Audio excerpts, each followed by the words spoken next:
Hello friends, स्वागत है आप सभी का आपके चैनल शिक्षा रथ एस के सर में। साथियों, आज हम पढ़ेंगे क्लास 10th साइंस का जो चैप्टर चल रहा था। इसमें हमारे पार्ट तीसरा होगा प्रकाश में।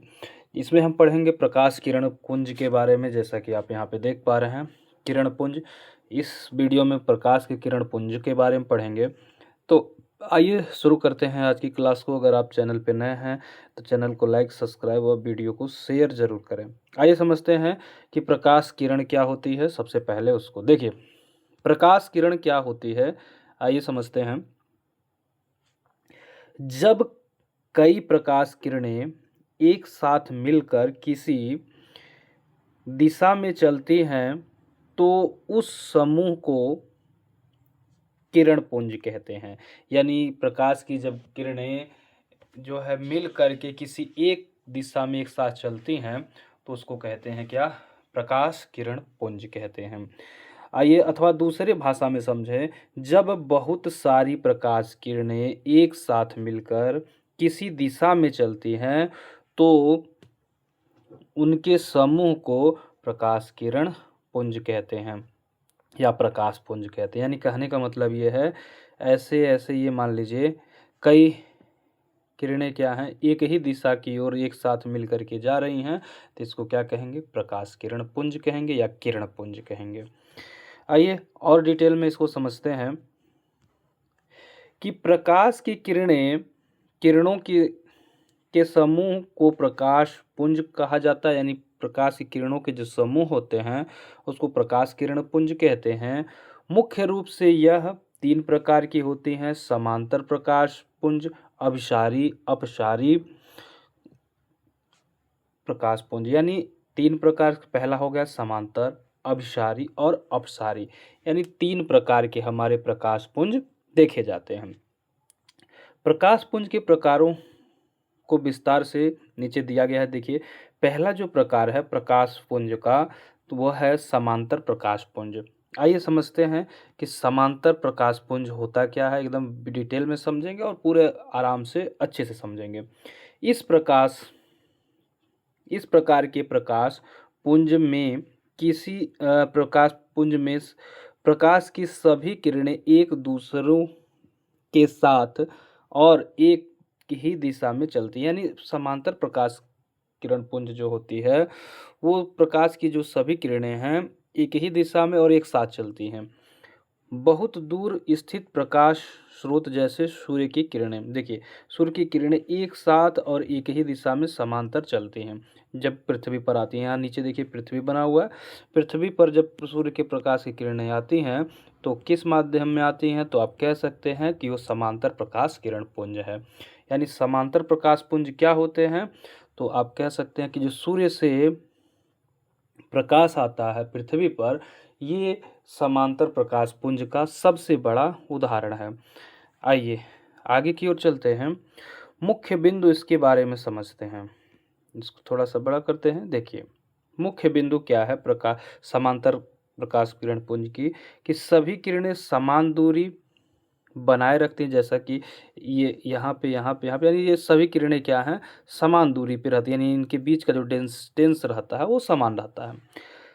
किरण किरणें सभी एक दूसरे को काटती नहीं हैं, बिल्कुल नहीं। मान लीजिए किरण यहाँ से चली, ऐसे सीधे सीधे अपनी ही दिशा में वो चलती है, एक दूसरे को कभी काटती नहीं है। सूर्य का प्रकाश इसका प्रमुख उदाहरण है। यानी समांतर किरण पुंज का प्रमुख उदाहरण क्या है? तो सूर्य का प्रकाश। आइए, दूसरा जो हमारा प्रकार था प्रकाश किरण पुंज का वो है अभिसारी। अभिसारी, इसमें विभिन्न दिशाओं से आने वाली प्रकाश की किरणें एक ही बिंदु पर आकर मिलती हैं या केंद्रित होती हैं। उन्हें हम क्या कहते हैं? अभिसारी प्रकाश पुंज। उदाहरण के लिए, जब एक उत्तल लेंस से गुजरने के बाद प्रकाश किरणें एक बिंदु पर केंद्रित होती हैं, जैसे आप यहाँ पे देख रहे हैं। जब समांतर किरणें, ऐसे सारी किरणें क्या है, एक समान एक दिशा से जाती हैं और जा कर के एक बिंदु पर मिल जाती हैं। जैसे आप यहाँ देख रहे हैं, यहाँ पर आकर के मिल रही हैं मुख्य फोकस बिंदु पर, तो इसी को हम क्या कहते हैं? अभिसारी। ठीक है, जैसे कि यहाँ एक मुख्य बिंदु में यहाँ पे दिया गया है कि जब एक उत्तल लेंस से गुजरने के बाद प्रकाश किरणें एक ही बिंदु पर केंद्रित हो जाती हैं। या कह सकते हैं कि प्रकाश जब किसी भी माध्यम से चलता है और प्रकाश की किरणें किसी बिंदु से जब टकराती हैं, या आप कह सकते हो उत्तल दर्पण से जब टकराती हैं या उत्तल लेंस से, तो वहाँ पर एक जगह जा कर के मिल जाती है। जैसे देखिए, अलग अलग प्रकाश है, अलग अलग प्रकाश है ये सारे, और ये सारे के सारे यहाँ से आकर के उत्तल लेंस से होकर के आके एक जगह मिल गए। तो इसी को कहते हैं अभिसारी। अभिसारी का मतलब क्या है? प्रकाश पे का एक ही बिंदु पर आकर मिलना। आगे है अपसारी। अपसारी प्रकाश पुंज क्या होता है? इस तरह के पुंज में एक बिंदु स्रोत से प्रकाश की किरणें निकलकर सभी दिशाओं में फैलती हैं। उदाहरण के लिए जैसे टॉर्च, मोमबत्ती, बिजली का जो बल्ब होता है से निकलने वाले प्रकाश, आप यहाँ बल्ब देख रहे हैं, ये सभी दिशाओं में समान रूप से इसकी प्रकाश किरणें निकलती हैं। इस नाते इसको क्या कहते हैं? अपसारी। मतलब एक बिंदु से होकर तुरंत वहीं पे फैल जाती हैं, तो ऐसे चीज़ों को कहते हैं अपसारी किरण पुंज। आइए आगे चलते हैं। अब ये तीनों को एक साथ में थोड़ा सा समझते हैं। देखिए, इसका सारांश टोटल क्या है कि प्रकाश पुंज वह समूह है जिसमें बहुत सारी प्रकाश किरणें एक साथ मिलकर किसी दिशा में चलती हैं। इसके क्या है मुख्य प्रकार? देखिए, 3 प्रकार के, यानी प्रकाश पुंज क्या है कि जब बहुत सारी प्रकाश किरणें एक साथ मिलकर एक ही दिशा में चले, वो प्रकाश पुंज है। ये 3 प्रकार की होती हैं: समांतर, अभिसारी और अपसारी। समांतर में एक समान दिशा में एक समान दूरी पर चलेंगे। अभिसारी में क्या होता है? प्रकाश की किरणें जाती है और एक लेंस यानी उत्तल लेंस से टकरा करके फिर जा करके एक बिंदु पर मिल जाती हैं। तो वहाँ पे हमारा क्या होता है? वहाँ पे हमारा होता है अभिसारी। अपसारी क्या होता है? जो फैलाव रहता है पहले से ही, क्या एक ही बिंदु से होकर के अलग अलग भागों में फैल जाती है, जैसे विद्युत बल्ब वगैरह होता है। इसके प्रमुख प्रकार क्या क्या हैं? तो समांतर हैं, अभिसारी हैं और अपसारी, यानी 3 प्रकार के प्रकाश जो है पुंज होते हैं। आइए गोलीय दर्पण के बारे में समझते हैं। बहुत ही अच्छा टॉपिक है गोलीय दर्पण। देखिए, गोलीय दर्पण से संबंधित मुख्य परिभाषाएं। गोलीय दर्पण का ध्रुव, आइए समझते हैं कि गोलीय दर्पण का यानी पोल ऑफ मिरर क्या होता है। देखिए, दर्पण की परावर्तक सतह का मध्य बिंदु दर्पण का ध्रुव कहलाता है। इसे P से प्रदर्शित करते हैं, यानी P से दर्शाते हैं। जैसे देखिए, यहाँ पर जहाँ से मध्य बिंदु जो होता है परावर्तक तल का, जब मान लीजिए यहाँ से है, ये परावर्तक तल है, जहाँ से प्रकाश लौट रहा है, तो ये जो सबसे मध्य बिंदु होता है, देखिए यहाँ पे मध्य बिंदु में है, तो मध्य बिंदु उसी को P से दर्शाते हैं, वही कि हमारा क्या होता है? ध्रुव होता है। आइए आगे समझते हैं।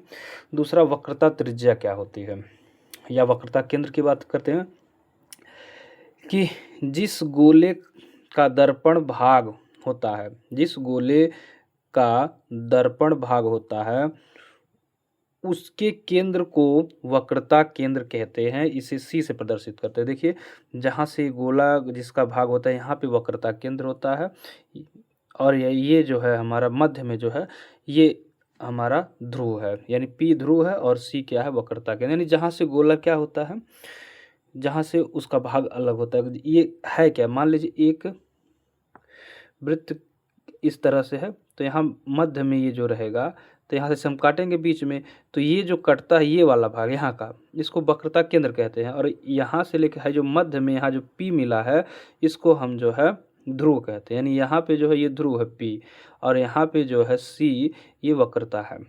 ठीक है, वक्रता केंद्र। आगे चलिए, आइए समझते हैं वक्रता त्रिज्या। ध्रुव P और वक्रता केंद्र C के बीच की दूरी जो होती है उसको त्रिज्या कहते हैं। जैसे देखिए, यहाँ से यहाँ तक की जो दूरी है वो हमारी क्या है? R से, उसको R से प्रदर्शित करते हैं, तो ये हमारी क्या है? त्रिज्या। अब यहाँ देखिए लिखा है एक सूत्र कि R बराबर PC, R बराबर PC, यानी जो हमारी त्रिज्या है वो P और C के बीच की जो दूरी है, यानी P और C से बीच की दूरी जो है वही हमारी क्या है, वक्रता त्रिज्या। इसका मतलब समझ रहे हैं क्यों पी सी से, जैसे ये जो वक्रता केंद्र है ये किसी न किसी गोले को काट के बनाया गया। जैसे समझिए ज़रा, यहाँ पर एक छोटा सा हमने गोला लिया, अब यहाँ से हम इसको बीच से यहाँ से जब काट देंगे तो यहाँ से और यहाँ तक का जो भाग है ये हमारी क्या होगी, वक्रता त्रिज्या होगी। वही यहाँ पे दिया, यहाँ का इतना भाग अगर हम उठा लें यहाँ से लेकर के इतना भाग, तो यही चीज़ बनेगा। जैसे यहाँ से ये हो गया और ऐसे हो गया, ठीक है। तो ये वाला जो भाग है यानी यहाँ से लेकर के यहाँ तक, यही यहाँ से और यहाँ तक, तो ये क्या है, हमारी त्रिज्या है। और ये हमारा क्या है, वक्रता केंद्र के अंतर्गत यहाँ पर है। यानी यहाँ बीच से लेकर के ये देखिए एक गोला ही था, इसको काट करके इस तरह से बनाया गया है। आइए आगे चलते हैं। मुख्य अक्ष क्या होता है? ध्रुव P और वक्रता केंद्र C को मिलाने वाली सीधी रेखा को मुख्य अक्ष कहते हैं। देखिए ये जो ऐसे सीधे सीधे मिल रहा है ना, ठीक है, C से P तक जो गया है इसी को कहते हैं क्या, मुख्य अक्ष। आइए अभिलंब क्या होता है? अभिलंब के बारे में आप तो कई बार पढ़ चुके हैं, एक बार फिर से पढ़िए। अभिलंब, जब किसी सतह जैसे समतल दर्पण जो होता है, दर्पण या कोई समतल सतह हो गया, पर कोई किरण गिरती है तो आपतन बिंदु पर उस सतह के लंब यानी 90 डिग्री पर खींची गई काल्पनिक रेखा अभिलंब होती है। जैसे अब यहाँ देखिए, ये मान लीजिए आपतित किरण है, परावर्तित किरण, इसी के बीच में ये जो रेखा खींची गई है इसको हम क्या कहते हैं, अभिलंब कहते हैं। ये आपतन बिंदु है, ठीक है, ये हमारा जो है ये हमारा दर्पण है, ठीक है। तो यहाँ पे जो ये यहाँ से यहाँ तक 90 डिग्री पे ये जो खींची गई रेखा है उसी को हम क्या कहते हैं, तो अभिलंब कहते हैं। आइए आगे की ओर समझते हैं। दर्पण, दर्पण का द्वारक क्या होता है? तो समझिए दर्पण का द्वारक ये क्या है कि दर्पण की परावर्तक सतह के खुले भाग का व्यास ही दर्पण का द्वार कहलाता है। दर्पण का क्या कहलाता है, द्वार कहलाता है। आइए समझते देखिए दर्पण का द्वारक क्या होता है। देखिए कह रहा है कि दर्पण के परावर्तक सतह का खुला हुआ भाग, जो यहाँ से यहाँ तक जो ये खुला वाला भाग है ना, ये यहाँ से यहाँ तक, उसी को हम द्वारक या व्यास कहते हैं। यानी कहने का मतलब एक मान लीजिए गोला लीजिए, यहाँ से यहाँ तक की जो दूरी होती है दोनों ध्रुवों की, उसको क्या कहते हैं, हम व्यास कहते हैं। तो वही चीज़ यहाँ पे, यहाँ से लेकर के यहाँ तक की जो दूरी है वो हमारी क्या है, द्वारक। यानी गणित में इसको हम व्यास कहते हैं और यहाँ पर द्वारक कहा जाता है साइंस में, ठीक है। आगे चलते हैं।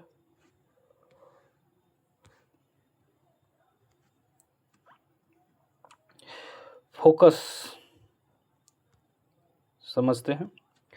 फोकस या मुख्य फोकस के बारे में, जब मुख्य अक्ष के समानांतर आने वाली प्रकाश किरणें दर्पण से परावर्तित होने के बाद अवतल दर्पण में एक बिंदु पर मिलती या उत्तल दर्पण में एक बिंदु से आती हुई प्रतीत होती हैं, तो उस बिंदु को मुख्य फोकस कहते हैं। यानी कहने का मतलब क्या है, यहाँ दो चीज़ें हैं। जैसे देखिए यहाँ पे है अवतल दर्पण और दूसरा है उत्तल दर्पण। अब समझिए यहाँ से जो यहाँ तक की जो ये सीधी सीधी जा रही प्रकाश की किरण है इसको समांतर किरणें बोलेंगे। चाहे उत्तल दर्पण हो चाहे अवतल, सब में समांतर किरणें शुरू में होती हैं। यहाँ पे जहाँ पे ये मिल रही होती है, मेन जो बीच वाला होता है, यहाँ से लेकर के इधर, फिर इधर, इधर ऐसे ऐसे इधर जो फैल रहा, तो इसको हम क्या कहते हैं, मुख्य फोकस कहते हैं। वैसे ही अवतल में भी होता है, उत्तल में भी।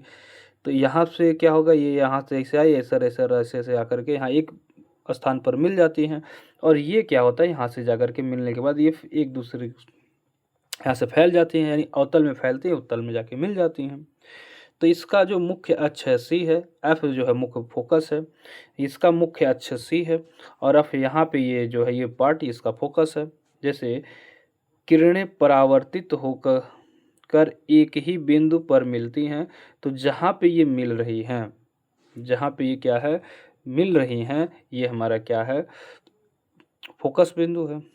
वैसे किरणें परावर्तित होकर एक बिंदु से आती हुई प्रतीत होती हैं। जैसे देखिए ऐसा लग रहा है कि यहाँ एक बिंदु से आ रही हैं, तो यहाँ पे क्या होता है, आपका उत्तल दर्पण होता है। आइए आगे और थोड़ा डिटेल में समझते हैं। नोट, सी वक्रता केंद्र है और एफ मुख्य फोकस है और पी ध्रुव है। मुख्य अक्ष दर्पण के केंद्र से होकर जाने वाली एक सीधा भाग होता है। आइए फोकस दूरी के बारे में समझते हैं। दर्पण के ध्रुव और मुख्य फोकस एफ के बीच की दूरी मुख्य फोकस कहलाती है। देखिए यहाँ से ये जो दर्पण है और ये जो ध्रुव है, इसके बीच की दूरी क्या है, मुख्य फोकस है। आइए नवा है फोकस तल समझते हैं।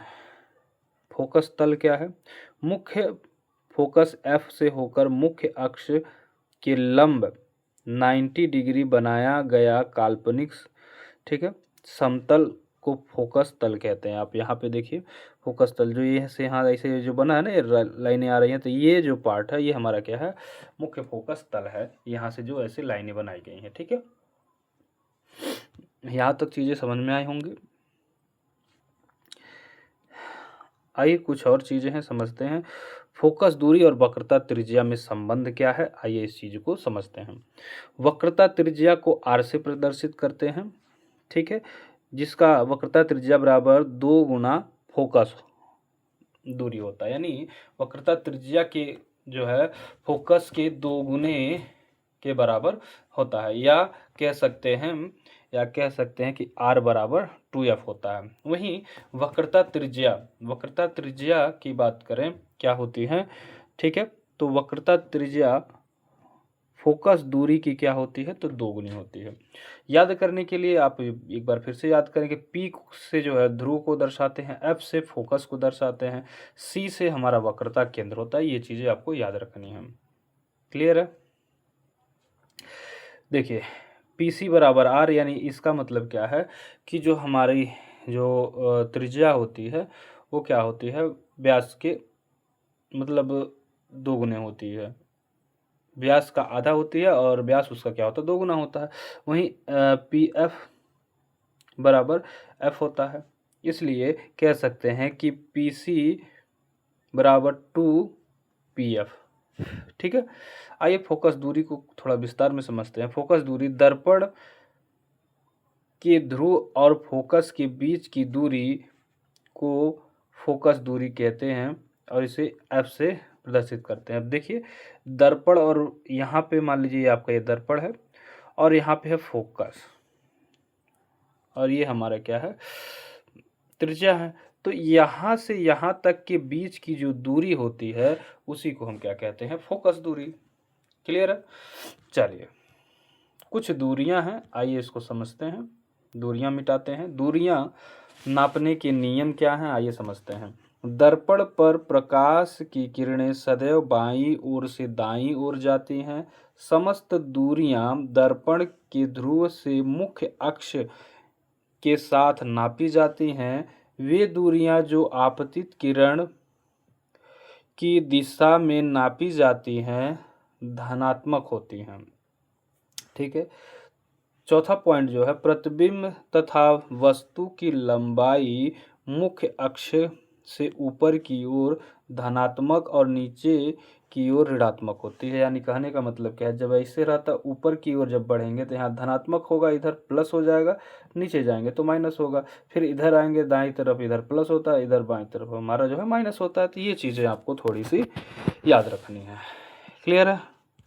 आइए समझते हैं गोलीय दर्पण से बनने वाले प्रतिबिंब के खींचे जाने नियम। आइए देखते हैं। दर्पण की मुख्य अक्ष के समांतर चलने वाली किरण परावर्तित यानी परावर्तक के बाद या उसके पश्चात मुख्य फोकस से होकर जाती है। जैसे आप देख रहे हैं यहाँ से प्रकाश किरणें गई हैं, फिर यहाँ से जब से टकरा के वापस आ रही हैं तो मुख्य फोकस से होकर के ही आ रही हैं, ठीक है। तो इसी को हम क्या कहते हैं, इसी को हम कहते हैं गोलीय दर्पण। ठीक है। आई होप ये बातें आप समझ पाए होंगे। अब देखिए मुख्य फोकस क्या होता है गोली दर्पण में। मुख्य फोकस से होकर जाने वाली किरणें परावर्तित होकर मुख्य अक्ष के समांतर जाती हैं। अब देखिए यहाँ से प्रकाश किरणें मुख्य फोकस से होकर अब समानांतर इसके चलने लगी, जो ये किरणें हैं इसके समान चलने लगती हैं। ये बातें यहाँ पर कही गई हैं। आइए कुछ नोट में कुछ बातें हैं, इसको ज़रा हम लोग समझते हैं। देखिए नोट में सी क्या है, वक्रता केंद्र है, एफ मुख्य फोकस है और पी जो है ध्रुव है। ये कई बार जान चुके हैं आप। मुख्य अक्ष क्या है, मुख्य अक्ष दर्पण का केंद्र से होकर जाने वाली सीधी रेखा जो होती है वो मुख्य अक्ष कहलाती है। अवतल दर्पण द्वारा सदैव आभासी, सीधा और छोटा प्रतिबिंब बनता है। कैसा बनता है? हमेशा आभासी बनेगा, सीधा बनेगा और छोटा प्रतिबिंब बनेगा। क्लियर है अवतल में? आइए और आगे चलते हैं। अवतल दर्पण द्वारा प्रतिबिंब का बनना। देखिए कुछ चीजें हैं इसमें। पहला जो है, जब वस्तु अनंत पर रखी हो तो, जब वस्तु क्या हो, चलिए थोड़ा सा इसको एडजस्ट कर लेते हैं। हाँ, जब वस्तु अनंत पर रखी हो, अनंत दूरी पर स्थित वस्तु से चलने वाली प्रकाश किरणें परस्पर समांतर होती हैं। समांतर होती हैं जो परावर्तन के पश्चात मुख्य फोकस बिंदु से होकर जाती हैं। इस स्थिति में प्रतिबिंब वास्तविक, उल्टा और छोटा बनता है। जैसे देखिए प्रकाश की किरणें मान लीजिए यहाँ से ऐसे गई, तो यहाँ से ऐसे यहाँ से टकरा करके फिर मुख्य फोकस से होकर के आगे चली जाती हैं, या फिर प्रकाश की किरणें ऐसे सीधे आई यहाँ से आकर के ऐसे चली जाती हैं। तो ये बातें यहाँ पर होती हैं। दूसरा पॉइंट ये कहता है कि जब वस्तु अनंत तथा वक्रता केंद्र के बीच रखी जाती है, जैसे अनंत पे रखी गई वस्तु और वक्रता केंद्र के बीच में रखी गई, तो यह प्रतिबिंब दर्पण के फोकस तथा वक्रता केंद्र के बीच वास्तविक, उल्टा और वस्तु से छोटा प्रतिबिंब बनाता है। ये बातें यहाँ पे कही गई हैं। आइए और आगे चलते हैं, समझते हैं चीज़ों को। तीसरा पॉइंट देखिए क्या कहता है। तीसरा पॉइंट, जब वक्रता केंद्र पर रखी हो, जब वस्तु क्या हो, वक्रता केंद्र पर रखी हो, तो यह प्रतिबिंब वक्रता केंद्र पर बनता है, वास्तविक, उल्टा और वस्तु के बराबर बनता है। देखिए यहाँ से ऐसे गया, ऐसे यहाँ से आ गया, ऐसे टकरा जाता है, फिर ये ऐसे सीधा यहाँ से। तो यहाँ पर जो मिल रही है, ये यहाँ जब रहेगा तो प्रतिबिंब कैसा बनेगा? वास्तविक, उल्टा और वस्तु के बराबर बनेगा। वहीं जब वस्तु मुख्य फोकस तथा वक्रता केंद्र के बीच रखी जाती है, यहाँ से ऐसे ऐसे ऐसे ऐसे आ जाता है, तो जब बीच में रखी जाती है तो यह प्रतिबिंब दर्पण का वक्रता तथा अनंत के बीच बनता है। प्रतिबिंब वास्तविक, उल्टा, वस्तु से छोटा, वस्तु से बड़ा बनता है। ठीक है, आइए आगे की ओर समझते हैं। जब वस्तु मुख्य फोकस पर रखी हो, वस्तु का प्रतिबिंब अनंत पर बनता है, वास्तविक, उल्टा, वस्तु से बहुत बड़ा बनता है। जैसे आप समझ पा रहे हैं, यहाँ से ऐसे प्रकाश की किरणें, तो यहाँ जब प्रतिबिंब बनेगा तो वस्तु से बहुत बड़ा बनने लगेगा। जब वस्तु ध्रुव मतलब समझ रहे हैं, यानी पी यहाँ पे है, ध्रुव पर फोकस के बीच में रखती है, तो यह प्रतिबिंब दर्पण के पीछे, यानी यहाँ पर दर्पण के पीछे कैसा बनता है? आभासी, सीधा, वस्तु से बड़ा बनता है। यानी यहाँ जो प्रतिबिंब बनेगा वस्तु से हमेशा क्या बनेगा? बड़ा बनेगा। ठीक है, क्योंकि यहाँ दर्पण के पीछे जैसे आएगा, जितने पीछे जाएगा तो यहाँ पे उसकी हाइट बढ़ती जाएगी, वस्तु से बड़ा बनने लगेगा। आइए यहाँ पे कुछ चीज़ें इसको समझते हैं, समझने की कोशिश। ये तो वही चीज़ें हैं कि सी से वक्रता केंद्र होता है, एफ से मुख्य फोकस होता है, पी से ध्रुव होता है। तो मुख्य अक्ष क्या है? दर्पण और केंद्र से होकर जाने वाली रेखा जो होती है, दर्पण और केंद्र से होकर जाने वाली जो रेखा, यानी जैसे मान लीजिए ये दर्पण है और ये केंद्र से होकर जाने वाली जो ये रेखा है, ये क्या होती है? हमारी मुख्य अक्ष होती है। अवतल दर्पण द्वारा सदैव आभासी, सीधा और वस्तु से जो है छोटा प्रतिबिंब हमेशा बनता है। देखिए और कुछ चीज़ें हैं, इसको समझते हैं। उत्तल दर्पण के बारे में, उत्तल दर्पण से में प्रतिबिंब कैसे बनते हैं। अवतल दर्पण का हो गया, अब उत्तल दर्पण का देख लेते हैं। देखिए पहला जो है, जब वस्तु अनंत पर हो प्रतिबिंब बनेगा मुख्य फोकस बिंदु के का जो है प्रकार का अनंत, यानी कैसा बनेगा, सीधा बनेगा और आभासी बनेगा। जैसे जब उत्तल दर्पण पर देखिए इस तरह से, यहाँ से ऐसे, तो हमेशा प्रतिबिंब क्या बनेगा, सीधा और आभासी बनेगा।